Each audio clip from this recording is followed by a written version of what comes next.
The last model we're going to look at for the nervous system is the ear. And so I want to introduce you to the different parts of the ear. Remember that these are also in your book. And what you're looking at here is obviously the external ear.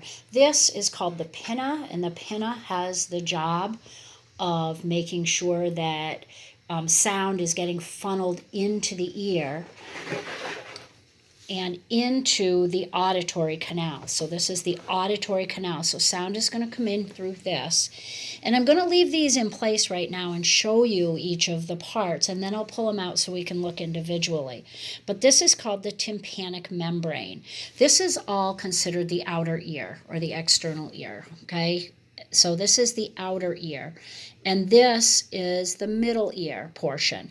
This is the tympanic membrane, and then these are called the ossicles, and the ossicles are little tiny bones that are in the ear that help move the sound. And then we're going to have up in here, this is going to be the cochlea. It looks like a shell. We're going to have the cochlea and the semi-circular canals.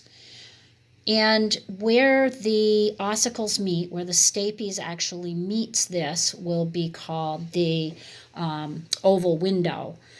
And then back here is, you can't see that all that well, let me move it a little bit, there's two different nerves. There's a vestibular nerve and the cochlear nerve, and they come together to form the auditory nerve. And the auditory nerve is going to go to the brain, and it is going to actually be interpreted in the temporal lobe of the brain. So that's where the auditory nerve is headed. All right, so in addition, okay, remember that our tympanic membrane was here.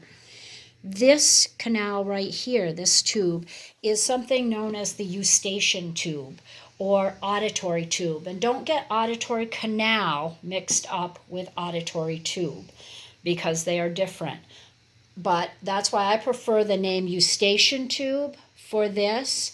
And the eustachian tube equals the pressure. So remember, you go on a plane, for example, or something like that, and or up a big hill and down the big hill, and your ears pop. That's what the eustachian tube is for. So let's look at the parts and pieces a little more closely here. So let me take out the tympanic membrane. In this model, our tympanic membrane and our ossicles are attached. So when we look at this, there's three different bones, and I don't ask the difference between the bones. We're only showing two actually here, but the first one that is going to be impacted will be the malleus. So we have the malleus, the incus, and then the stapes. So the tympanic membrane is going to take sound waves, and it's going to kind of I'm not sure what the right word is, but it's going to flutter these little bones, and that's going to amplify the sound.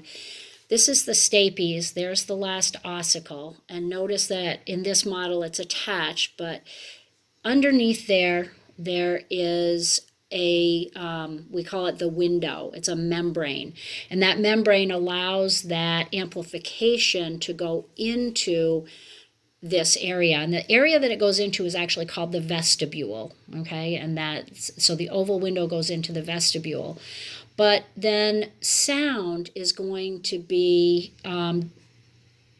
it's going to be amplified by the movement of hairs in the cochlea. So then it's going to be interpreted by the brain. This part is more for balance. So if you have problems like vertigo, frequently it's this section. So these are more for balance, whereas this is more for sound.